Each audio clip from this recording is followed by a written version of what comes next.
Dans les années 2000 et 2010, le championnat du monde des rallyes a été dominé par deux Sébastien, Loeb et Ogier. De 2004 à 2021, ils ne se sont inclinés qu'une seule fois. La dernière fois, nous avons parlé du nonuple champion du monde Loeb, et aujourd'hui, c'est au tour de son rival puis successeur, octuple champion du monde, Ogier. Bienvenue dans ce nouveau Vrai ou Faux.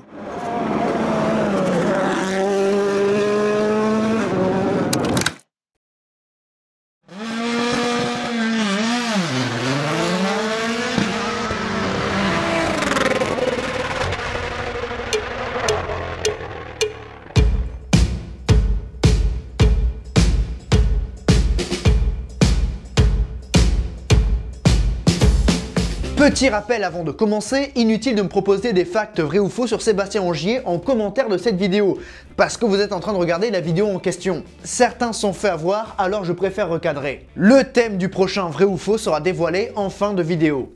On démarre. Premier fact, vrai ou faux, Sébastien Ogier est devenu champion du monde des rallyes avec le plus de constructeurs durant sa carrière. C'est faux.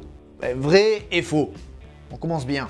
Il y a pas mal de similitudes entre les deux Sébastien, et leur parcours d'ascension en fait partie. Repéré en rallye jeune en 2005, Ogier a reçu le soutien de la FFSA et a gravi les échelons du rallye. En 2008, il devient champion du monde WRC Junior et dispute ses premiers rallyes en catégorie reine avec Citroën. La marque au chevron est un pilier de l'ascension du Gap en C, et en 2009, il dispute sa première saison complète en WRC.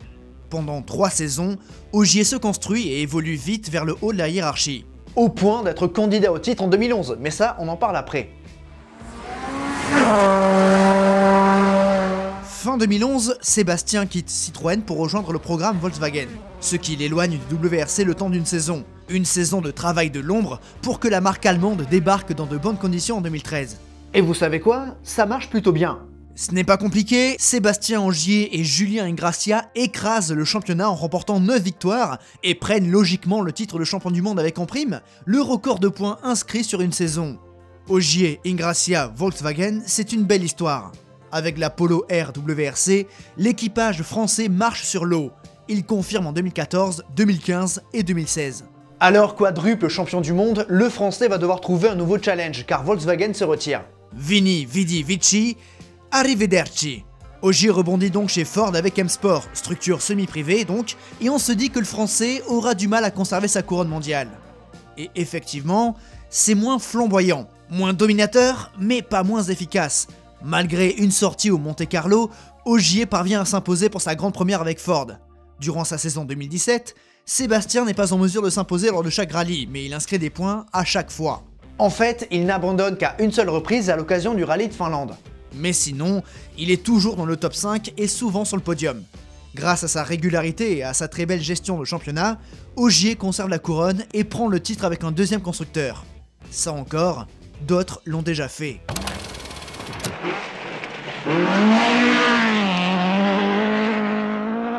En 1978, Marco Allen décrochait son seul et unique titre de champion du monde pilote, avec 2 constructeurs différents. S'il a disputé le gros de sa saison avec Fiat sur la 131 Abarth, le Finlandais a également piloté la Lancia Stratos durant l'année. 2 ans plus tard, Röhrl prend son premier titre mondial avec la 131 et en 82, il a pris son deuxième et dernier avec Opel. Bon, Walter a pris des victoires avec d'autres marques, Lancia et Audi, mais pas d'autres titres pilotes. Donc pour Ogier, il accède à un cercle très fermé, mais ce n'est pas encore le record. Bref, en 2018, toujours avec M-Sport, le natif de Gap réitère. Sa saison est cependant un poil plus difficile et les podiums se font plus rares. L'erreur est formellement interdite et il faut choisir ses batailles. Le tandem français prend tout de même 4 victoires et profite des erreurs de la concurrence pour prendre un 6e titre mondial. Cette année 2018 a d'ailleurs vu une plus grande implication du constructeur, motivé par les résultats de 2017, mais en 2019, Ford et Ogier se séparent car le français décide de revenir chez Citroën, dans le creux de la vague depuis le départ de Loeb. Au volant de la C3 WRC, qu'au passage je trouve absolument magnifique, encore plus dans sa version non Red Bull, celle de Loeb en 2018, l'aventure reprend de la meilleure des façons avec une victoire au Monte-Carlo. Malheureusement, aussi belle soit-elle, cette auto n'est pas performante. Ogier et Ingrassia font de leur mieux, mais pour la première fois depuis Peter Solberg en 2003, un Sébastien n'est pas champion du monde car c'est Ott Tanak sur Toyota qui prend la couronne. Ogier termine 3e. Alors déçu par une voiture moins performante, le français rompt son contrat et s'en va rejoindre le constructeur japonais. Ce départ d'Ogier sera l'un des facteurs principaux de l'arrêt du programme Citroën dans la catégorie Rennes. Fact validé. Frein droite 130 plus, corps droite 130 plus, 70 mètres, gauche 120 plus, mi-long mini. Gauche 120 plus, mi-long mini. Bref, avec Toyota, c'est la reconquête dans une saison très courte, tronquée par la pandémie. Avec la Yaris WRC, Ogier retrouve une voiture performante mais ne gagne pas de suite. Deuxième en Monte-Carlo, quatrième en Suède, il s'impose enfin au Mexique. Naturellement dans la lutte pour le titre, il n'aborde cependant pas la finale en tête du championnat, car c'est son équipier Elfyn Evans qui mène. Et en soi, c'est mal engagé car il accuse un retard de 14 points. La victoire vaut 25 points, sachant qu'il y a des points bonus sur l'ultime spéciale du rallye, la Power Stage, où le vainqueur prend 5 points de plus, donc au total, 30 points maximum dans un week-end. Evans peut se permettre d'assurer, mais le Britannique craque sous la pression et part à la faute dans une portion enneigée. Bien sûr, Ogier et Ingrassia restent sur la route et remportent leur deuxième victoire de la saison et surtout, leur 7e titre mondial, avec un 3e constructeur différent. Égalant ainsi le record de Juha Kankkunen, quadruple champion du monde. Ce Finlandais a brillé durant les années 80 et 90, se révélant avec Toyota et prenant ses premières victoires en 85, Juha est parti chez Peugeot en 86 et a pris le titre de champion du monde avec le Lion et la 205 T16. Direction Lancia en 87, alors que le groupe B disparaissait et que le groupe A prenait la relève, le Finlandais a conservé la couronne au volant d'une Delta HF dominatrice. En 88, il est revenu chez Toyota dans une année de transition avant de jouer les troubles faits en 89, lorsque le constructeur japonais devenait de sérieux concurrents. Mais finalement, il est revenu chez Lancia et en 91, il a pris son 3e titre face à Toyota justement et Carlos Sainz. L'Espagnol prend sa revanche sur le Finlandais en 92, dernière année de Lancia. Alors, Kankkunen rejoint l'Ibérique en 93 et remporte son 4e titre avec un 3e constructeur différent. Kankkunen et Ogier sont donc seuls dans cette catégorie et en soi, il est difficile de croire que le Finlandais puisse un jour prendre un 9e titre avec un 4e constructeur différent. Actuellement sur la grille, il n'y a que Hyundai qui pourrait lui offrir ça. Après, l'an prochain, il y aura de nouvelles réglementations qui pourraient attirer de nouveaux constructeurs, mais Ogier a-t-il envie de quitter Toyota? Pas sûr. Puis de toute façon, il ne fait que des programmes partiels depuis 2022. Vrai ou faux, Sébastien Ogier a pulvérisé le record de Walter Röhrl, à savoir remporter le rallye de Monte-Carlo avec 4 voitures différentes. L'Allemand a gagné le Monte-Carlo avec une Fiat 131 Abarth en 80, une Opel Ascona 400 en 82, une Lancia 037 en 83 et une Audi Quattro A2 en 84. C'est vrai. Le rallye Monte-Carlo, c'est l'épreuve reine, la plus prestigieuse, celle que tout le monde veut gagner. Et Sébastien Ogier s'est illustré plusieurs fois. Ce n'est pas compliqué, il a gagné ce rallye 10 fois. La dernière, cette année en 2025. C'est une épreuve où Ogier a toujours été à l'aise, capable de s'imposer avec des voitures inférieures à la concurrence comme la Ford en 2017 ou alors la Citroën en 2019. Mais replongeons-nous dans l'histoire de cette épreuve créée en 1911. Avec 4 succès, on retrouve Jean Trévoux, victorieux 3 fois en tant que pilote et 1 fois en tant que copilote. Fait rare. Victorieux 3 fois avec Hotchkiss, 1 fois avec la M80S et 2 autres fois avec la 686 GS. Puis, une 4e victoire avec une Delahaye 175S. 3 voitures différentes, c'est bien, mais peut mieux faire.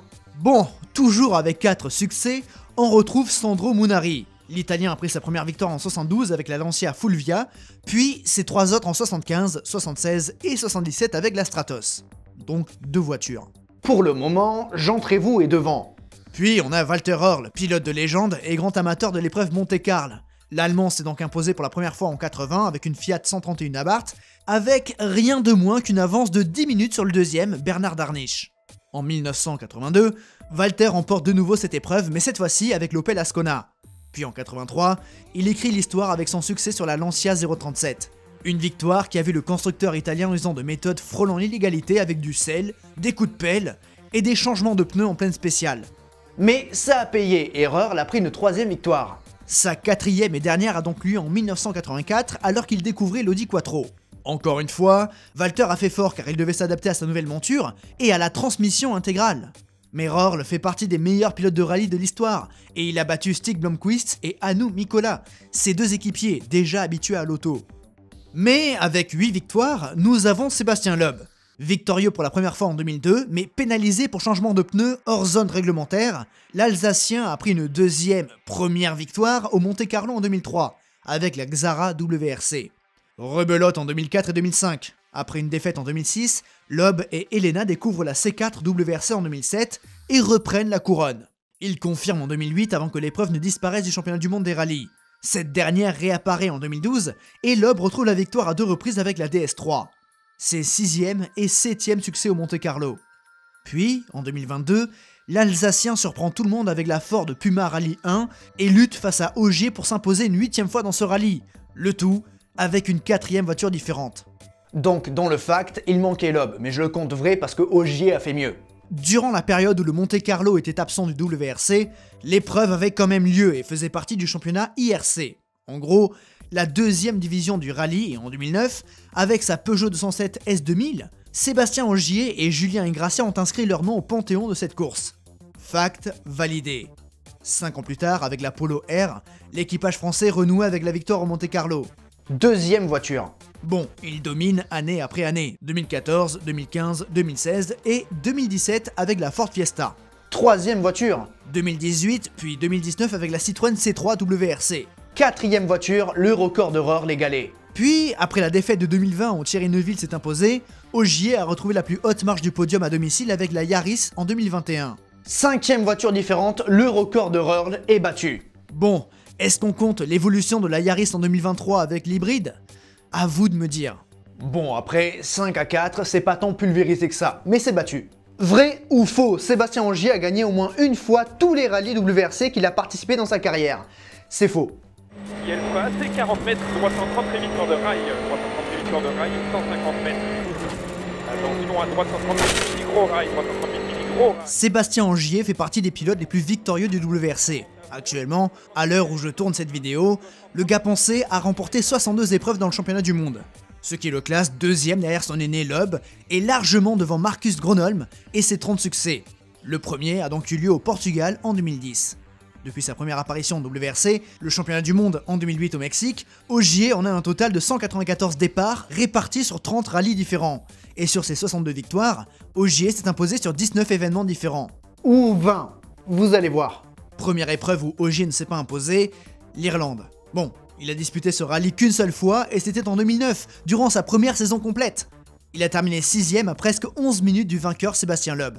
Deuxième épreuve, la Norvège. Là encore, rallye qu'il n'a disputé qu'une seule fois et c'était juste après l'Irlande. Rallye sur neige donc, surface qui demande pas mal d'expérience, et Ogier a terminé 12e, 12 minutes et 49 secondes derrière Loeb vainqueur.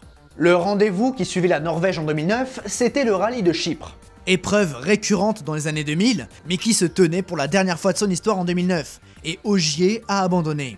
Bon, là ça fait 3 rallyes où il n'a eu qu'une seule chance de s'imposer et il était en phase d'apprentissage. Pas de chance. Poursuivons avec l'Argentine, et c'est ce rallye qui est soumis à l'interprétation, car s'il ne s'y est jamais imposé en WRC, Ogier l'a remporté en 2e division en 2012 avec la Skoda Fabia. Mais au général, il n'a fini que 7e et son meilleur résultat en catégorie Rennes, c'est la 2e place. À 3 reprises d'ailleurs, en 2013, 2014 et 2016, année où il n'était qu'à 15 secondes de la victoire prise par Hayden Paddon. Après vient la Bulgarie, épreuve qui n'a connu qu'une seule édition en WRC, c'était en 2010.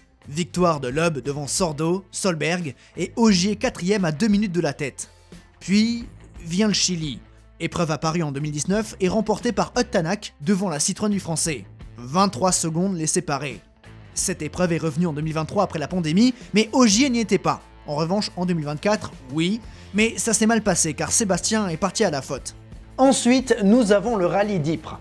Épreuve historique dominée par les Belges qui a fait son apparition dans le calendrier du championnat du monde en 2021. Victoire de Thierry Neuville. Pour son unique participation à ce rallye, Ogier a pris la 5e place à moins d'1 minute de son grand adversaire. Puis, il y a l'Europe centrale. Épreuve très récente car apparue en 2023 et qui a été remportée par Neuville. Ogier n'a pu faire mieux que 4e avant d'abandonner en 2024. Plus que 2 épreuves où il n'a pas triomphé et il y a la Nouvelle-Zélande. Cette manche historique du championnat a longtemps disparu du calendrier, ce qui a potentiellement privé Ogier de la victoire. Mais sur le peu d'éditions qu'il a disputées, Sébastien a été bon.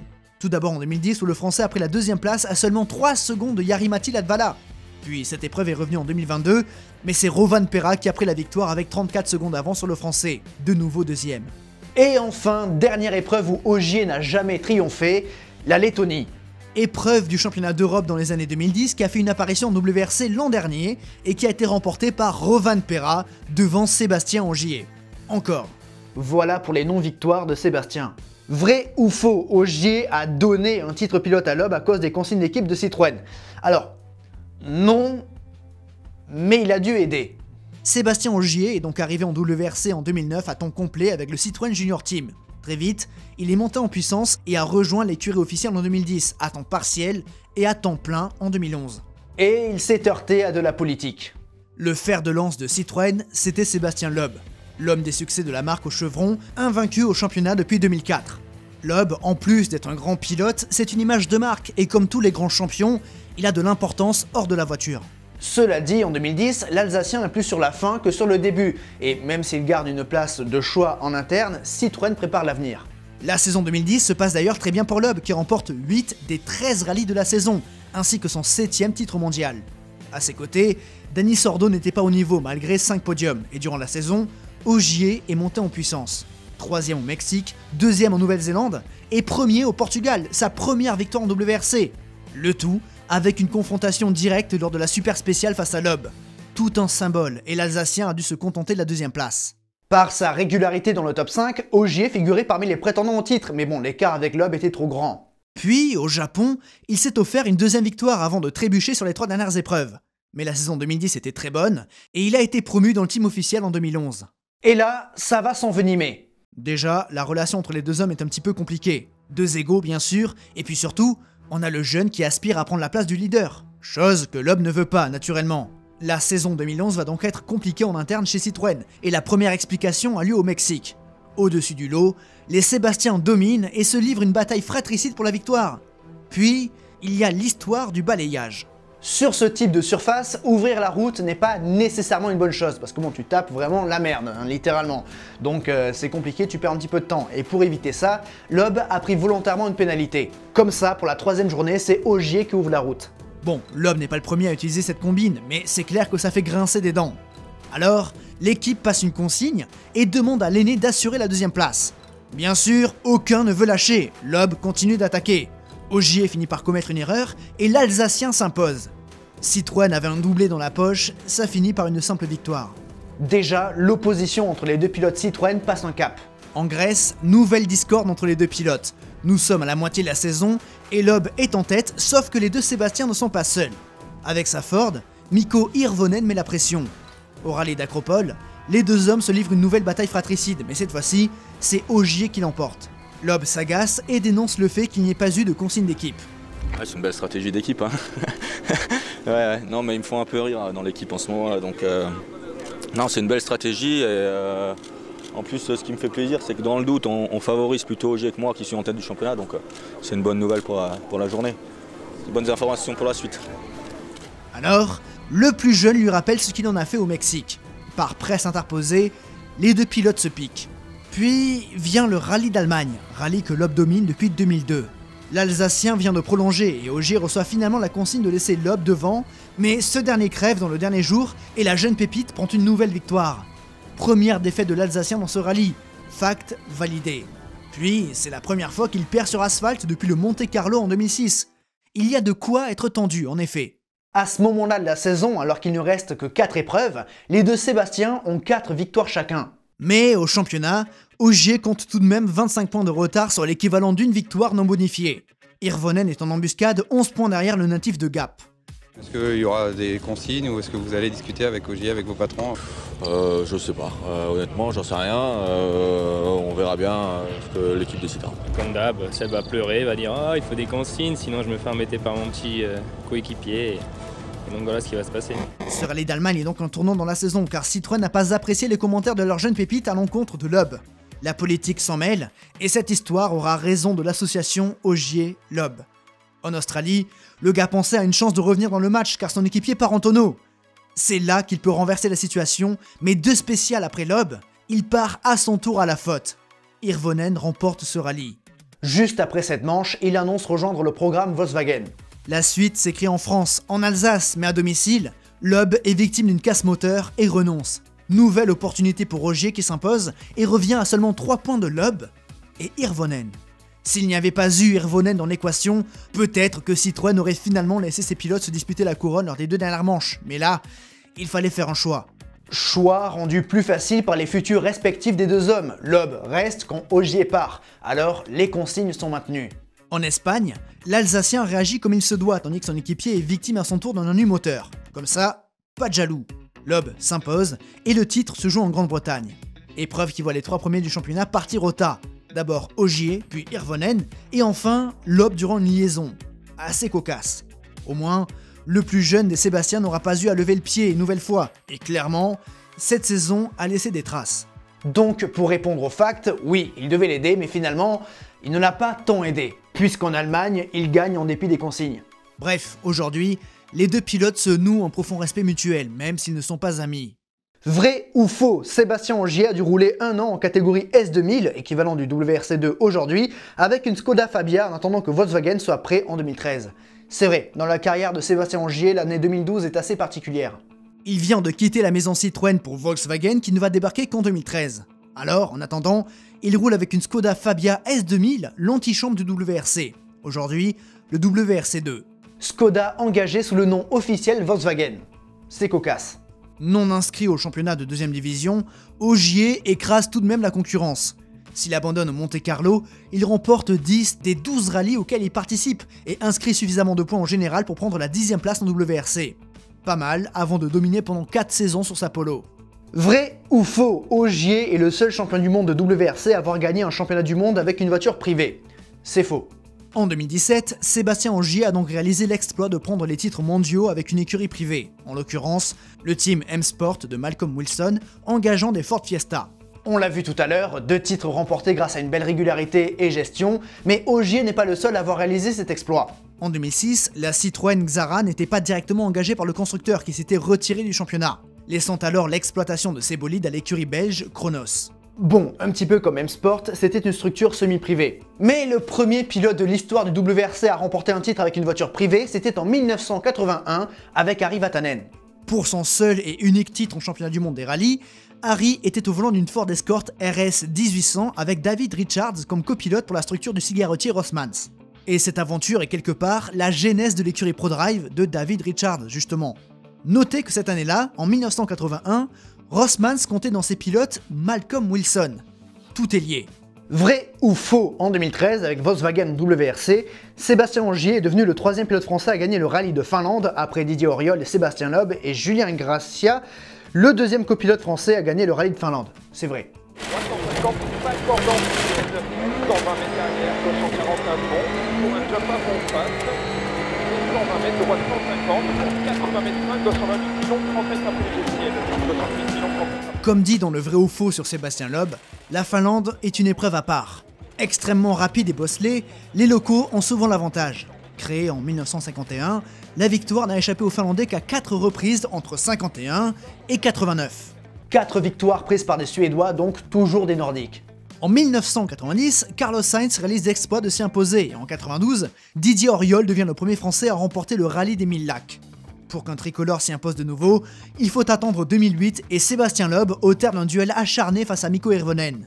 L'Alsacien s'y imposera une nouvelle fois en 2011 et 2012, avant qu'Ogier ne prenne la relève en 2013. Bien sûr, les Finlandais que sont Hirvonen et Latvala, coéquipiers d'Ogier, sont les favoris, mais Jari-Matti abandonne rapidement. Mikko prend donc la relève, mais on fait trop et part à la faute. En fait, la surprise vient du jeune Thierry Neuville, en tête de l'épreuve pendant un bon moment, mais au fil des 3 jours de course, Ogier monte en puissance. En embuscade en début d'épreuve, le Français prend les commandes et remporte son premier rallye de Finlande. Par la suite, ce rallye ne sourit pas à Ogier. 2e en 2014 et 2015 derrière Jari-Matti Latvala, sorti de piste en 2016, abandon en 2017, seulement 5e en 2018, la victoire se refuse à lui durant cette épreuve. Absent en 2022 et 2023, Ogier renoue enfin avec le succès en Finlande 11 ans après sa grande première. C'était donc l'an passé face à Thierry Neuville. Vrai ou faux, tout comme Sébastien Loeb, Sébastien Ogier a lui aussi l'occasion de s'essayer à la Formule 1 grâce à Red Bull Racing. C'est vrai, autre point commun des deux Sébastien, leur partenariat avec Red Bull qui leur a permis d'essayer une Formule 1. Pour Ogier, c'était en 2017 sur le Red Bull Ring sur la RB7 de 2011, sur la voiture d'un Sébastien. Et bien sûr, Sébastien a été bluffé par la voiture. Un monde bien différent de ce qu'il connaît en rallye, mais beaucoup d'amusement pour la légende du WRC. C'était vraiment une expérience incroyable, inimaginable. J'avais bien sûr, on se fait des idées un petit peu de comment vont être les sensations d'une F1, mais le seul moyen de vraiment le savoir, c'est d'avoir la chance de s'asseoir dans une réelle Formule 1, et c'est la chance que j'ai eue aujourd'hui. Honnêtement, les sensations étaient vraiment énormes. Tour après tour, je me sentais de mieux en mieux. Après, c'est sûr que je pense être encore loin des limites. Je pense que c'est normal après une vingtaine de tours, mais en tout cas, le plaisir était énorme et je recommence dès que possible. Vrai ou faux, Sébastien Ogier a participé aux 24 heures du Mans? C'est vrai. En 2021, au terme d'une saison de nouveau très disputée face à Elfyn Evans et un retournement de situation improbable dans l'ultime épreuve de la saison, Ogier et Ingrassia décrochent leur 8e titre mondial avant de prendre un petit peu de recul. Ogier ne sera plus un pilote de rallye à temps plein, mais va s'essayer à l'endurance pour disputer les 24 heures du Mans. Sachez déjà qu'à plusieurs reprises, Ogier a pris part à quelques courses sur circuit. En championnat de France GT en 2011, en Porsche Super Cup à Monaco en 2013 et au Red Bull Ring en 2014, en championnat allemand de GT en 2014 sur le Lausitzring, sur une Audi R8 avec Markus Winkelhock, et enfin en 2018 en DTM, toujours sur le Red Bull Ring. Il a terminé à une honorable 12e place en course 1. Mais à partir de 2021, c'est du sérieux et en novembre, il prend part au Rookie Test avec la Toyota GR010.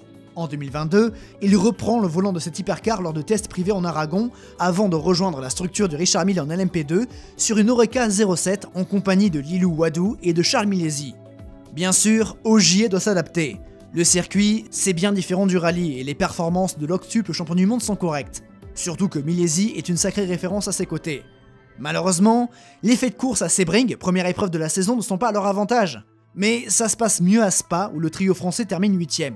Puis, en juin, Ogier dispute ses premières et à ce jour, unique 24 heures du Mans. Bien sûr, l'accueil du public est très bon et dans la Sarthe, le rallyman réalise une course propre qui l'achève de nouveau à la 8e place. Et l'aventure s'arrête là pour Sébastien qui ne termine pas la saison. Il est remplacé par Paul Louchatin. Reviendra-t-il un jour dans la Sarthe? À voir. En tout cas, Ogier est toujours présent en WRC en 2024, il a même accepté de disputer toute la fin de saison car, bien qu'intérimaire, il était le meilleur espoir de titre pour Toyota. Jouant un petit peu malgré lui, mais bon, il a qu'à être moins fort, une 9e couronne mondiale, Ogier a dû s'incliner face à Thierry Neuville, grand rival du français durant plusieurs années. Et en 2025, Sébastien n'a pas perdu son coup de volant.